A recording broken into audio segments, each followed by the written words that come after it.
आरहत वाङ्मय में कहा गया है,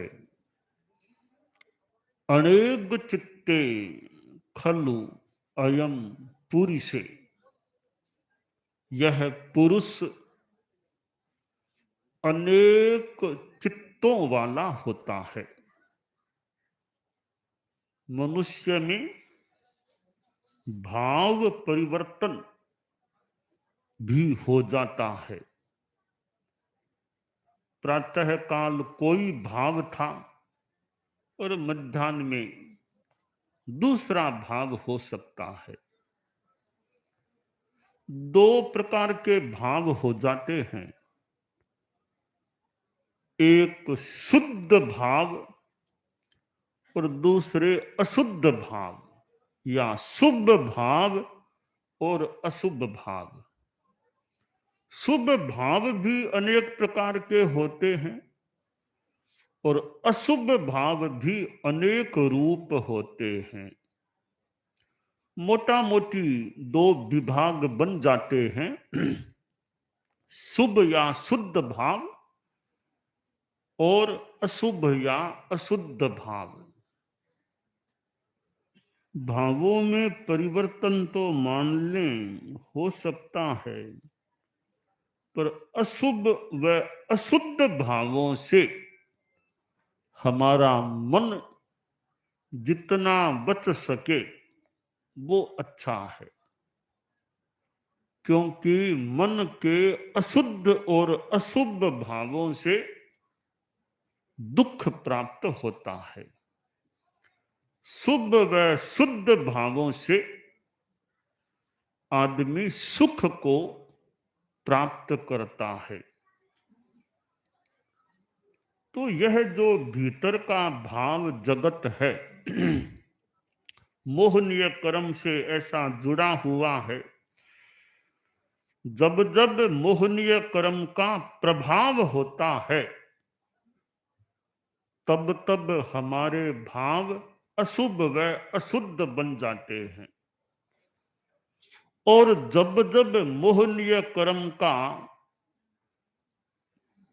उभरन प्रकट रूप में अभाव होता है, वियोग होता है, तब हमारे भाव शुभ व शुद्ध बन जाते हैं। तो भीतर में ऐसा जगत है कि मोहनीय कर्म अंदर में है। जब उसका उदय थोड़ा तीव्र होता है तो भीतर से वो अशुद्ध भावों की बदबू उठती है, मानो कि एक प्रकार की बदबू उठती है। आदमी के भाव कलुषित, संक्लिष्ट, अशुभ अशुद्ध बन जाते हैं। और जब यह मोहनीय कर्म एक प्रकार का नागराज मान ले, सांप फुफकारता है, तो भाव अशुद्ध। नागराज सुसुप्त अवस्था रहता है मोहनीय कर्म का, तो भाव शुद्ध शुभ रह सकते हैं। मोहनीय कर्म बिल्कुल ही समाप्त हो जाए फिर तो सारे शुद्ध भाव ही होंगे, अशुद्ध भाव हो ही नहीं सकेंगे। आदमी में भी चिंतन बदल जाता है, वो भावों का प्रभाव है, चिंतन में परिवर्तन हो जाता है। एक बुढ़िया मां जा रही थी, 80-85 कोई उम्र की बुढ़िया मां, माथे पर बोझ पोटली रखी हुई थी। पोटली में थोड़ा भार भी था, अवस्था वृद्ध थी, तो थोड़ी कठिनाई लगने लगी। रास्ते में एक कोई जवान लड़का, युवक गुजर रहा था। बुढ़िया ने देखा वो हमारे पड़ोस का ही है, तो बुढ़िया बोली, बीरा कहाँ जा रहे हो? अगले गांव।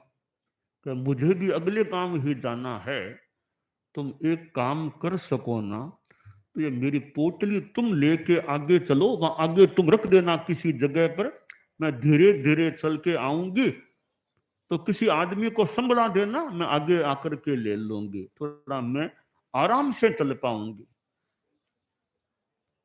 अब मन में आया, रे मैं क्यों बोझ लूं, मैं क्यों कष्ट पाऊं बोझ लेकर, इसकी पोटली मैं क्यों कष्ट पाऊं। तो नहीं नहीं दादी माँ, मैं नहीं लूंगा, तुम्हारा बोझ लेकर मैं क्यों तकलीफ पाऊं, मैं नहीं लूंगा। तो ठीक है बेटा जी, जैसे तुम्हारी इच्छा, कोई बात नहीं, कोई बात नहीं। तो वो युवक थोड़ा तेज गति से आगे बढ़ा, तो बुढ़िया तो गेडिया धीरे धीरे धीरे धीरे चल रही थी। जवानी की बात अलग है, बुढ़ापे की बात अलग है। जवानी में कई बार चाल इतनी अच्छी सक्षम होती है कि पहले तो वृद्ध आदमी ने कहा कि पहले तो मैं कहता वैसे मेरे पैर चलते, मैं कहता वैसे पैर फट फट चलते, अब जैसा पैर कहते हैं वैसे मैं चलता हूं। तो उम्र का भी असर तो हो सकता है। जवानी अवस्था और वृद्धावस्था फर्क कई बार पड़ जाता है, कितने अवयवों में अंतर आ जाता है। काना, केसा, लोयड़ा, कर, गोडा, दांता, एता माहे बिखो पड़े, जोवनियो जानता।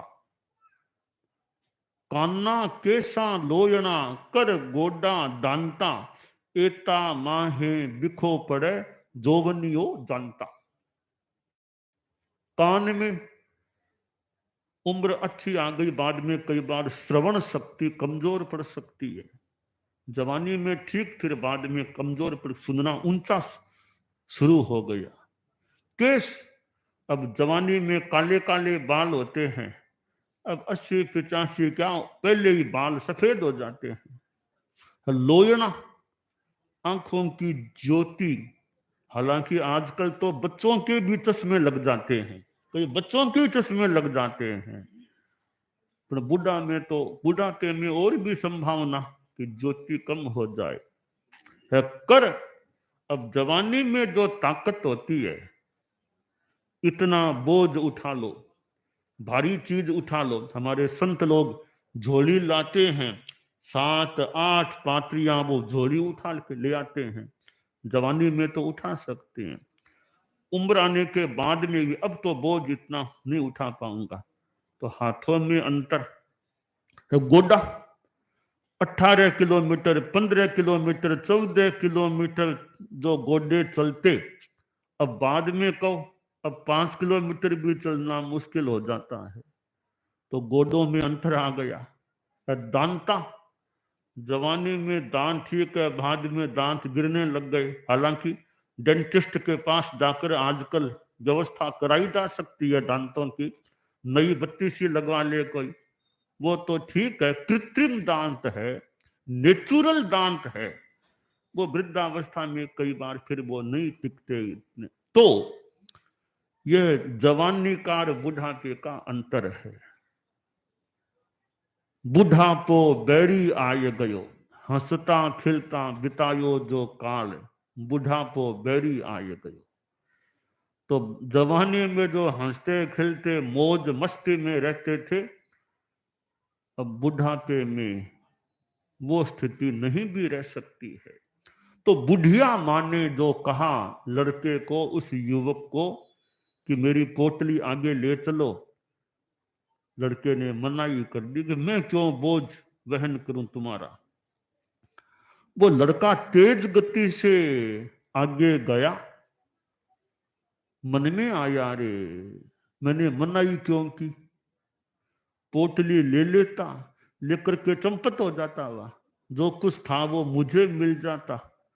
उसने चला करके कहा था कि ले लो, तो मैं ना क्यों कि ले लेता। वो कौन सी मुझे पीछे आती, भागता मैं तो ले जाता कई बार, मुझे चीजें मिल जाती। अब जाऊं पोटली लेके चंपत हो जाऊं।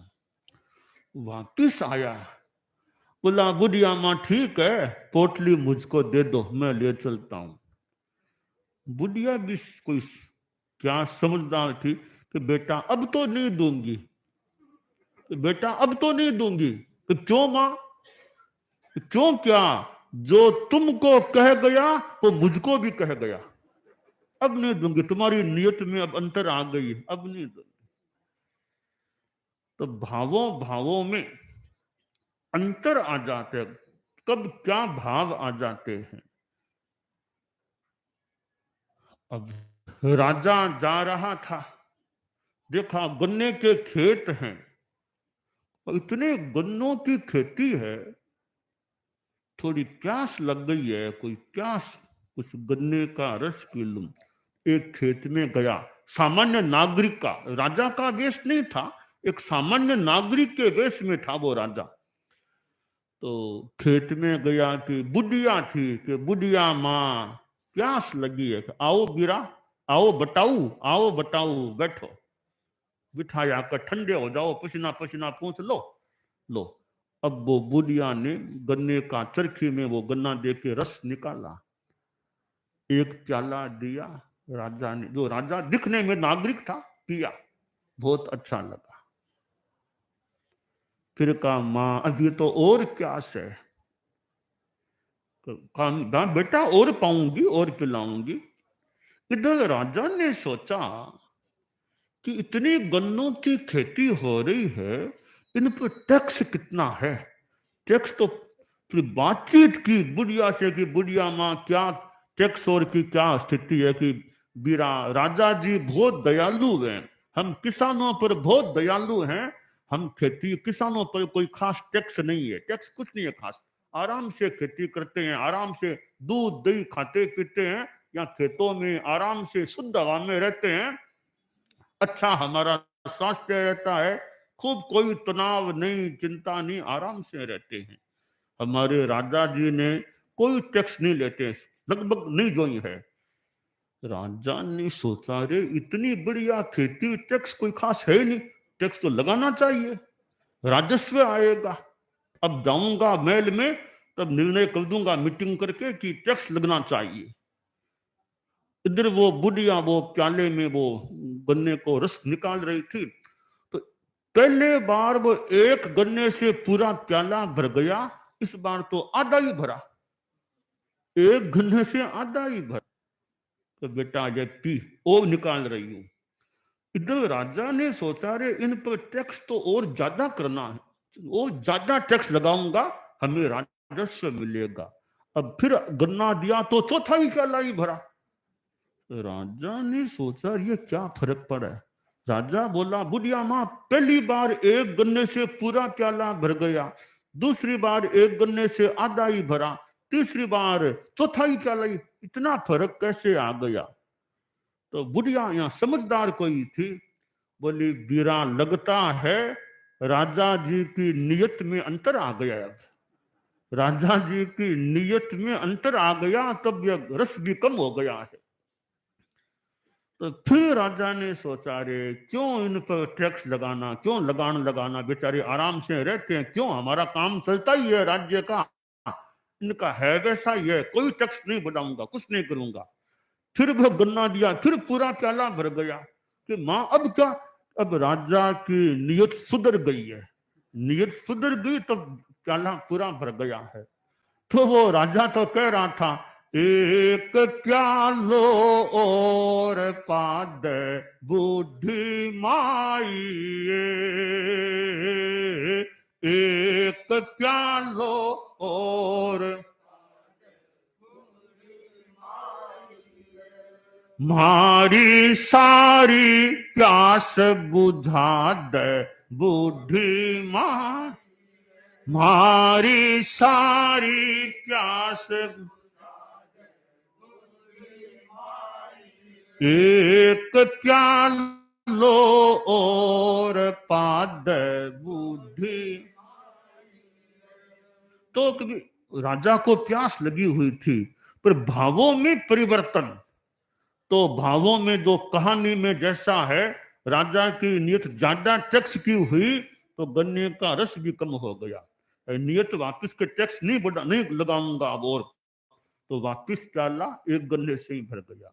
तो ये भाव परिवर्तन, आदमी में हो सकता है।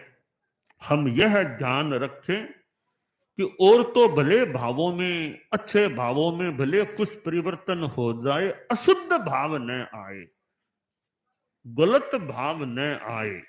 जैन दर्शन में, जैन वांग्मय में 6 लेस्याएं बताई गई है। कृष्ण लेस्या, नील लेस्या, कापोत लेस्या, तेजो लेस्या, पद्म लेस्या, शुक्ल लेस्या। ये लेस्याएं हमारे परिणाम भावों के एक परिवर्तन की कहानी सी है।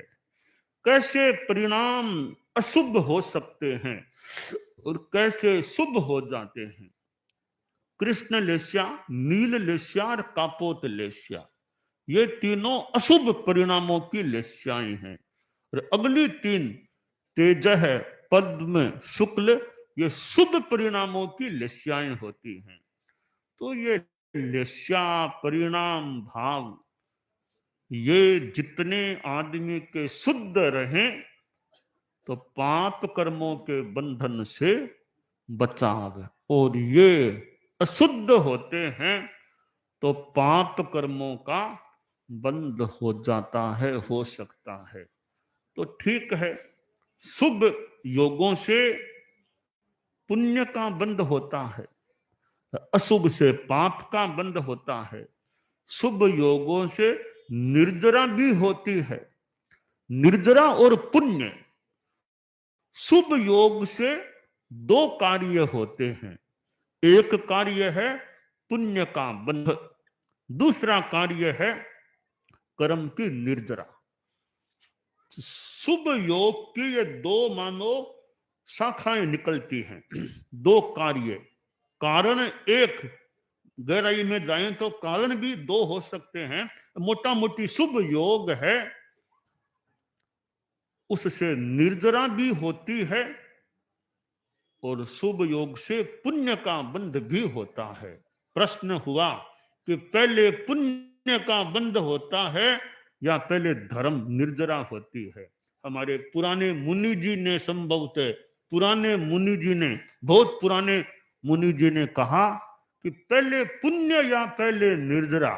तो कहा पहले पानड़ा या पहली धानड़ा, कि पहली पानड़ा पछे धानड़ा, पहले पान फिर धान्य, तो पहले पुण्य फिर धर्म निर्जरा। तो थोड़ी सूक्ष्म बात है तत्व ज्ञान की, बहुत गहराई में नहीं भी जाएं अभी, इतना सा भी कि शुभ योग से निर्जरा भी मानी गई है और शुभ योग से पुण्य का बंध भी होता है। तो भाव हमारे शुभ हैं, शुद्ध हैं, योग शुभ हैं, तो निर्जरा और पुण्य के बंध की बात। योग अशुभ है, अशुद्ध भाव है, तो पाप का बंध। तो मोहनीय कर्म, ये उजला ने मेला कया जोग, मोह कर्म संजोग विजोग, कि मोह कर्म का संयोग है तो योग अशुभ है, मोह कर्म का वियोग है तो योग शुभ है, उज्जवल है। हम अपने योगों को, भावों को, विचारों को शुद्ध शुभ रखने का प्रयास रखें, यह काम्य है।